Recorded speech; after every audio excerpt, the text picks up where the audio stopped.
Well, hello, everyone, and welcome to a special Sunday morning edition of the Penguins Collective podcast. Didn't know if I was going to make it, but we are here. Just a little housekeeping before we get started. This episode and all episodes are brought to you by Rogue Energy. Go to rogueenergy.com/the Penguins Collective. Use code TPC10. You get 10% off your order. They have the energy tubs like this, where you just take a scoop, put it in 16 ounces of water in one of their little tumblers, give it a good shake, and you're good to go. This is going to be huge for the afternoon crash. I used to take 5-Hour Energy back when I was in college because I didn't like all the nonsense that were in all the energy drinks. Like, we're not going to name them, but the big time energy drinks. So I used 5-Hour Energy just because of what was in there. This is better because it honestly does not last 5 hours. So it's perfect for that afternoon kind of crash, which allows you to get picked back up, finish the day strong, and then also get a good night's rest without having you all jittery all night and not allowing you to sleep. They also offer hydration. I have 2 of their samples with dragon fruit and fruit punch. This is good, packed with electrolytes so that you can, just stay hydrated throughout the day. And then sorry guys. Once an episode. Hey, happened in the beginning. And then also they have relaxation. So relaxation, that is more so to wind you down at the end of the day. If you had a high-strung day, if you're watching this game all stressed out, waiting for the Penguins to collapse, you can take a relaxation and just wind down at the end of the day. It's not a sleep aid. We do want to preface it is not a sleep aid, but it does calm the body down to allow you to have good sleep. So that is huge. So huge shout out to Rogue Energy. Again, go to rogueenergy.com/Pens Collective. Use code TPC10 for 10% off of your order.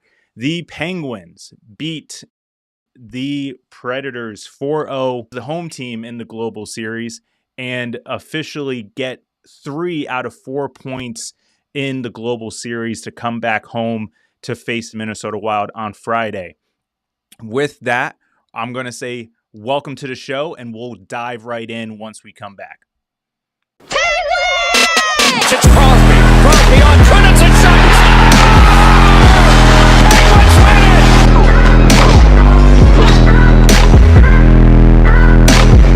Sees part for Crosby to the goal. He scores! Buckle up, baby. Are you kidding me? And on Fane, the shot. He scores! Here's Crosby with a burst of speed up the middle. Gets open. Scores! We're a collective. Andy Kyoto is beating Minamaki's brains in. What a show!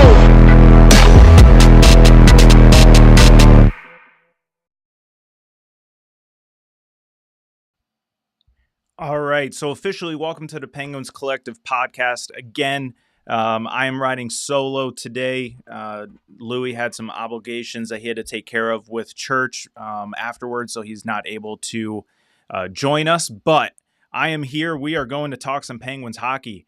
They won again. They won in Sweden 4-0 against the Nashville Predators. Today they were technically the home team. So another home win for the Pens. And I think the headline is not going to be the Pens get 3 out of 4 points over the weekend. I think it's actually going to be Murashov. Murashov getting the shutout win, getting his first win. Great performance by him today. Huge performance in the second and third period when Nashville started to put their pressure on after having an abysmal first period. They bounced back in the second and third, and Murashov stood tall, stood up to the pressure, and was able to hold off the Predators' advances in the second and third, allowing them to get the W and a huge 2 points. Because coming into this, we talked about it, Nashville is a lesser lesser team than the Penguins. They are a struggling team. And as long as we can get past Soros, then we have a shot at winning both games. First game, we did not go live. It was mid-work day, so unfortunately we weren't able to do that. But I was able to watch most of it. And they got past Soros, but unfortunately they collapsed at the end. I shouldn't call it a collapse, but they allowed Forsberg to tie it with under a minute to go in the game. And they were, unable to get the win that game. But Shilov's played great in that game as well. Just we played down to Nashville. Shilov's was the only good thing. If it wasn't for Shilov's, I could have easily seen it, 4-0 on the other side. Predators winning that one. So we'll just going to bury Friday. Not good. Louis also talked about it on our weekly episode leading up to the global series that he was concerned that these guys were going to kind of take it lighthearted. Both teams, talking about both teams, not just the Penguins, that, Sweden is essentially a destination town. A few of these guys are going home to visit family. The rest is, just they're going to be hanging out. We're hoping that this is going to be a bonding experience for the team so that they could come back home on Friday and just start ripping these teams and finally gel as a team and just make a push. I mean, I know we're early here, but I mean, if you can take a push and start stacking points as we just did, getting 3 out of 4 in Sweden, this is going to come in handy as the season goes on because there's no denying it. We are an older team. And as the season goes on, we're going to get slower. We're going to get tired. So that's why stack the points now, and then we can make a push for the playoffs later. But we played down to the Nashville Predators on Friday. Like Louis said, probably enjoyed themselves a little bit too much on the lead up. I don't know. Maybe I'm projecting, but that's what we're going to say. Both teams played poorly. Today, I think the Penguins bounced back. They played back to the way they want to play. They dictated the pace. They were playing their brand of hockey that Dan Muse is implementing into these guys.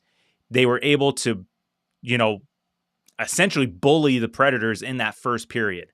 Everything that was going right in that game was all Penguins. The ice was completely slanted the Penguins. I think it was 15-2 were the shots after the first period. I mean, they completely dominated that first period. Now, just I believe it was the old 2-9er. I always forget Phil Bork. He said in the game, you have to be good to be lucky and lucky to be good. And I think that Malkin goal was 100% puck luck. I mean, it is what it is. He had it against them on Friday, just kind of pulling a Crosby and banking it off of Saros. Saros' back to get the goal. He threw it in front, bounced off Predator's skate, and went in. So, I mean, you'll take it. Malkin will 100% take that. He will tell you that he will take it. And he'll also tell you that that was all skill, that he planned it. So that's what we love about Malkin. But at the same time, Crosby's goal, I mean, yes, it was, a deflection off of a defender that kind of, was left in the slot. But I mean, it found Crosby's stick. And then, of course, Crosby had to have the talent to bury it. But again, it's that, lucky bounce that landed the puck on his stick that allowed him to score. So little things like that, it was a good goal for Crosby, but at the same time, other guys aren't always going to get that bounce. So Crosby, as good as he is, he gets that bounce, comes straight on his stick flat, and he's able to bury it short side on Saros. So, two perfect executed goals, if you want to say, executed, because if you don't execute the lucky bounces, you're just not going to get them. It's just the way it is. It's weird. It's not, it's not karma or anything like that. It's It's not hockey gods. It's just weird. It's just the way the game is. When you start getting the bounces, if you don't capitalize on them, you no longer get the bounces. So we were able to capitalize on them. Got 2 goals from them, from the two of the greatest Penguins in history. And then Wotherspoon started it all essentially with a wrister from the blue line going right past Saros. Didn't see it. And that was something that we have been saying, that Louis has been saying, pounding the table, going back for 2 years, probably even 3 years since we lost Hornquist. There is no presence in the front of the net. We need to put people in front of the net. We need to get, dirty goals, essentially, meaning that, guys in front of the goal. So if there is a block shot, you can just tap it in. If there's a shot from the point, you're screening so that the shot can become a goal. All those little things do now again, which is great to see from Dan Muse implementing this to allow us to, get things done. And it's the fourth line. The fourth line, it is just not talked about enough. Blake Lizotte getting into the corners, being the dirty guy, and he's rewarded today by getting the empty net. And that's great, but at the same time, they were also rewarded by having the first goal of the game. Now, say what you want about a plus minus statistic, but they all got a plus there. And it's because you're setting the tempo, you're playing your game, and you're not allowing Nashville to dictate the way that you guys are playing. And Louis always says, we got to be 4 lines deep, because the 4 lines deep allows rest for your top 2 lines. And our top 2 lines are and always have been our strength. But you go back to when we won back-to-back cups in 15 and 16. What was it that got us those cups? It was the 3rd and 4th line. It was the HBK line. That was the 3rd line when they were here, which shout out to Hagelin stopping by the Pens practice to get some pictures with Bonino. That was cool. But that's what carries this team. And bringing Kindle back down to the 3rd center brought us that depth of 3-line scoring. And then we're allowing that 4th line, pioneered by Lizotte, to just do the dirty work. Allow them to just mess around, cause some havoc, give some rest to the top 2 lines so that they can come out refreshed. And I don't know if there's a stat out there that's going to show if it's working or not, but I think what you can look at to tell that it's working is Evgeny Malkin's resurgence. Obviously, his talent alone will warrant this type of resurgence and type of, turning back the clock, as you will, with his production to start the year. But I think a lot of it has to do with the rest that he's getting due to the production of the 3rd and 4th line. Sure, he's had some awesome production from his wingers in Mantha and Brageau, but now Brageau is hurt, and he's kind of starting that revolving door on one of his wingers, but he's still producing. I think Josh Getzoff said he has 7 points in 7 of his last 8 games, including today. So you can't be mad about it. Love to see it from him. And hopefully this can carry on when they get back and Brageau keep going 4 lines deep. Perfect. Last guy I want to talk about, Murashov. Mentioned it at the top. He got his first career win, his first career shutout. Couldn't ask for a better game from him. When there were tough shots presented to him, he rose to the occasion. It wasn't an onslaught of shots that he faced. They did pick up the pace in the 2nd and 3rd period. He didn't see much in the first. I always get nervous about that. I kind of feel like, just you want to see shots, kind of get into the game, get hit a couple times. You hear that with football players, like they want to get hit right away in a game so that, hey, we're in the game, we're going, we're playing physical, let's get after it. So I always get nervous about that with goalies if they aren't seeing a bunch of shots at the start, but he's able to stay poised. He got his he got his legs underneath him. He stayed in front of himself a lot.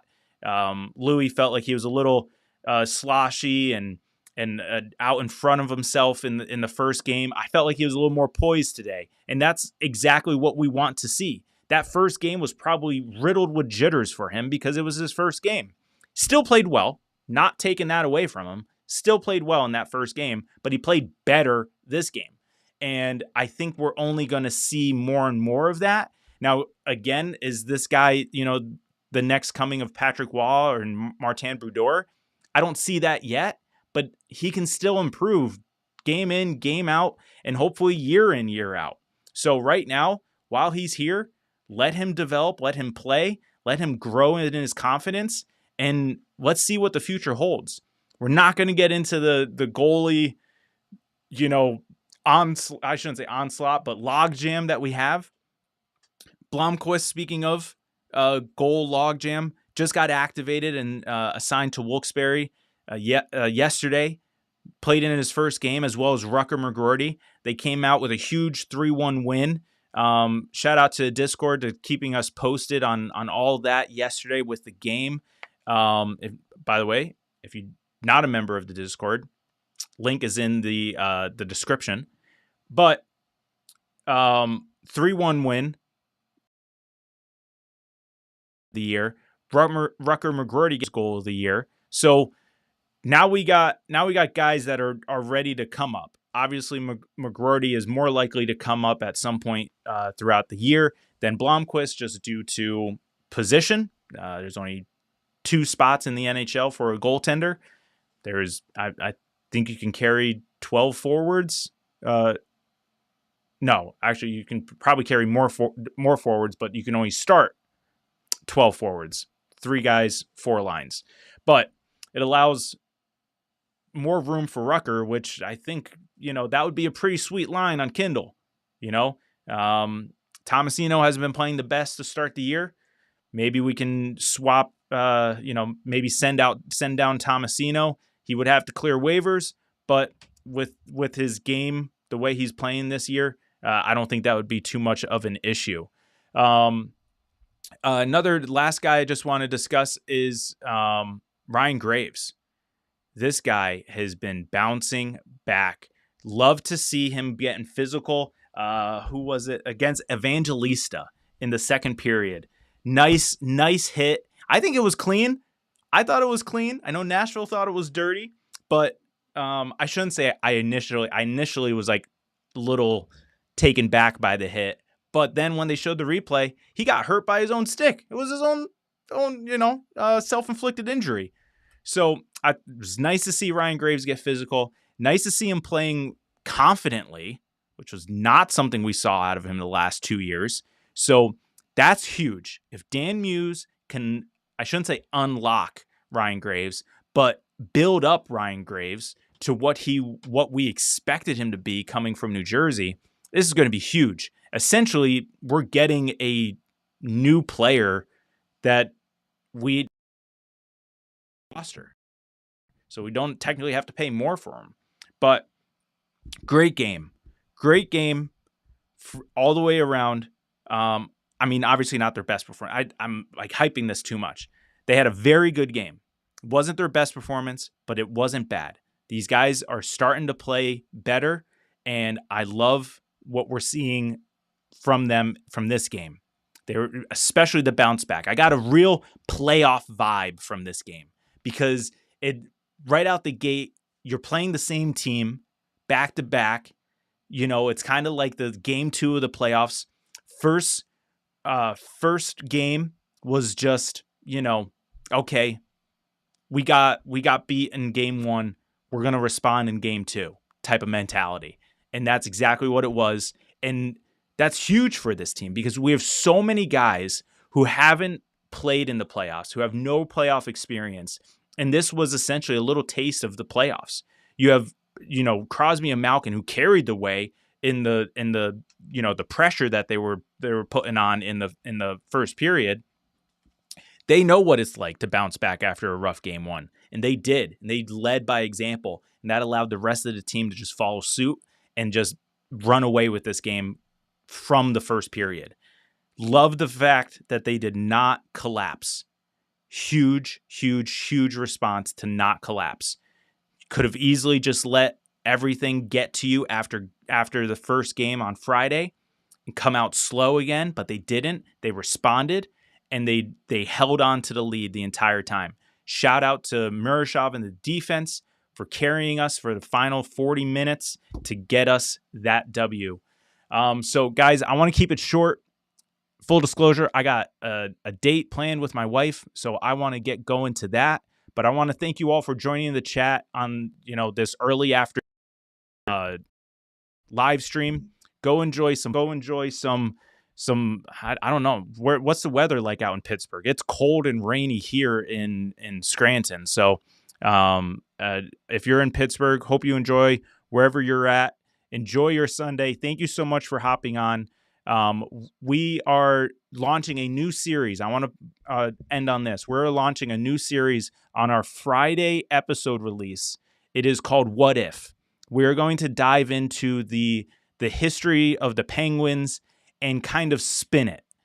Hypothetically, we love playing the hypothetical games on the live stream. So we thought, let's just make a series out of this. Okay. So we're just spinning the clock back. Instead of doing the what ifs on the current roster, we're going back. We're starting with what if the Penguins didn't get selected to be one of the next 6 teams in the NHL when they were originally established. How long would they have to wait? We're going to dive into that and what that would look like. What if, they actually did trade back during the Lemieux draft? What if Lemieux did not buy the Penguins while on the verge of bankruptcy? What if we didn't win the lottery in 2005? What if we won the Stanley Cup in 2008 instead of 2009? Like, we're just going to dive into this. The stories aren't going to carry over. That was one thing that in the video I wanted to preface. Like, just because we're, for example, if we didn't win the lottery in 2005 for Crosby, that doesn't mean that now we're going to play the hypothetical game of, oh, well, then we wouldn't have been in 2008. Well, now it's a new episode, new situation. We're just picking it. So once the episode ends, that's it. The what if for that situation is over.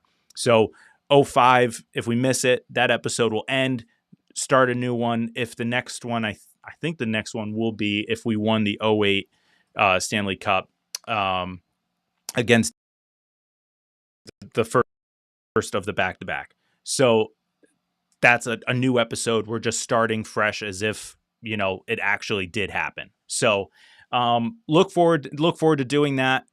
Pay attention, stay tuned for that. Turn on your notifications, hit subscribe so you see that coming on every Friday. It gets released in the middle of the night, so kind of like 3-4 in the morning. It gets released on Friday. We're going to try and keep it about half an hour so you can pop it in on your drive to work Friday morning and enjoy some hypotheticals with us on What If. And yes, we did steal the idea from Disney's Marvel. If you watch that Disney Plus series, What If, with the Marvel superheroes. So that is where that idea came from.